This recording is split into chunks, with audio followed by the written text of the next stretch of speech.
اهلا بيكم في فيديو جديد في سلسلتنا عن كل ما يخص السفر. في الفيديو ده هناخد جولة عن اول يوم ليا في دبي، من اول تجهيز الشنطة في مصر حد ما وصلنا مطار دبي. وصلنا السكن بتاعنا ونزلنا زورنا مول دبي، شفنا مباراة هوكي وشفنا برج خليفة، وكان يوم عظمة على العظمة. مفاجآت كتير في اليوم ده، خليكم معايا للنهاية وهتتبسطوا ان شاء الله. جهزنا شنطتنا واتكلنا على الله، وصلنا مطار القاهرة. وعاوز اقول لكم ان الموضوع كان سلس جدا، ما سالونيش على حاجات كتير، سالوني هترجع امتى، ووريتهم تذكرة العودة، وطبعا وريتهم تأشيرة دخول الامارات، لان دي حاجة طبعا لازم يشوفوها قبل ما اتحرك. والحمد لله ركبنا الطيارة والمنظر كان جميل جدا من فوق. ولما قربنا نوصل ان شاء الله لدبي، عايز اقول لكم منظر دبي من فوق كان شكلها حلو جدا بصراحة.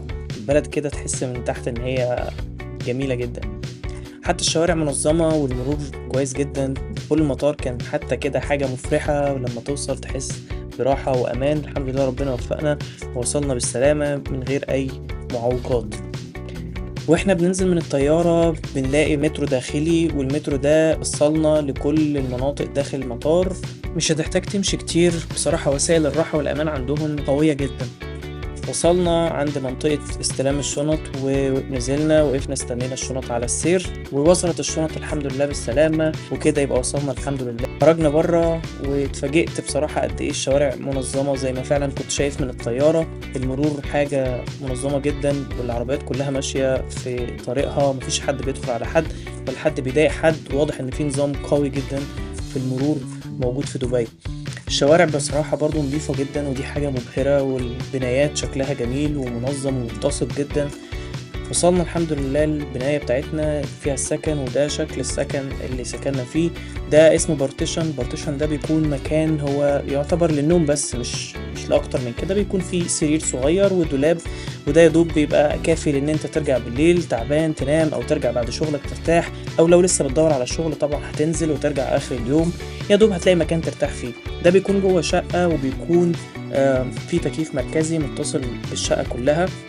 طبعا الحمام بيكون مشترك مع باقي سكان الشقة، وبرضو المطبخ بيكون مشترك مع باقي سكان الشقة. في تلاجة برضو طبعا بتكون مشتركة. المهم بعد كده نزلنا ومشيت في الشارع شوية عشان نروح مول دبي، وصراحة جميل جدا. العربيات كلها بتبقى مجبرة تقف تستناك لما تكون بتعدي من اي شارع، بس لازم طبعا تعدي من على الخطوط دي. دخلنا محطة المترو، واتفاجئت بصراحة ان لقيت محطة المترو زحمة جدا زيها زي في مصر كده. واضح ان الموضوع طلع عالمي مش بس عندنا في مصر، بس الزحمة هنا زحمة منظمة شويتين يعني.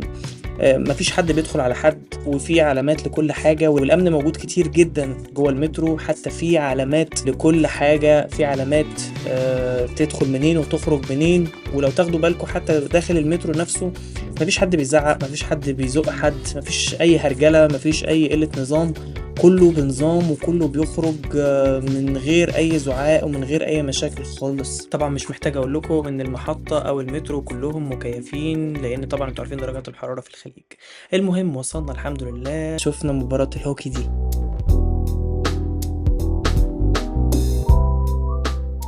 صراحة كانت تجربة جميلة جدا، أول مرة أشوف هوكي يعني، حد بيلعب هوكي كده قدام عينيا. وفي نفس الوقت كان شكلهم كده منظم، والمكان تحس إن هو فيري لاكجري وحاجة فانسي جدا. وقفنا اتفرجنا شوية لحد ما قررنا نمشي، وشوفنا الأكواريوم. ده حوض سمك كبير جدا، في أجمل أنواع السمك، حتى الشاركس موجودة جواه، وأنواع كتيرة جدا من السمك. بصراحة شكله مبهر جدا، وحجمه كمان مبهر جدا يعني، وناس كتير جدا بتبقى واقفة تتفرج عليه، لأن بصراحة شكله مبهر وجميل جدا.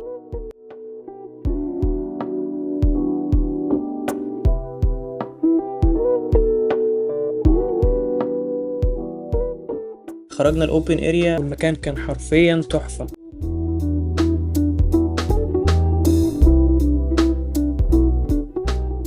يمكن ده كان اجمل منظر شفته من ساعة ما وصلت دبي، وهو برج خليفة، اطول برج في العالم. عايز اقول لكم حرفيا وانا واقف تحت البرج وببص لفوق بحس ان انا هقع لورا من كتر ما انا مش عارف اجيب نهاية البرج. بصراحة حاجة قمة في العظمة.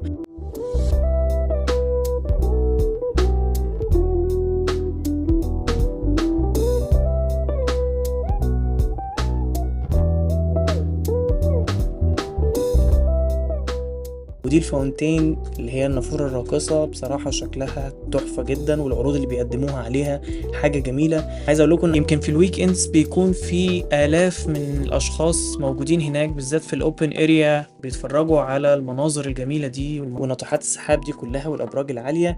احنا خدنا وقت طويل قوي جوه المول، وكان لازم نمشي عشان نرتاح، عشان تاني يوم ان شاء الله نبتدي الشغل الجد. بس كان لازم ناكل حاجة قبل ما نروح، لان بصراحة كنت جعان جدا. رحنا ناكل الاول، وهنا كلنا اكل عربي، ودي كانت اول مرة ليا اكل بايدي، وبصراحة تجربة كويسة، وطبعا فيما بعد اتعودت عليها ودايما باكل بيها. وهنا كنت بكلم اهلي وبطمنهم عليا ان الحمد لله وصلت بالسلامة، واكلت كمان وسكنت وكل حاجة تمام.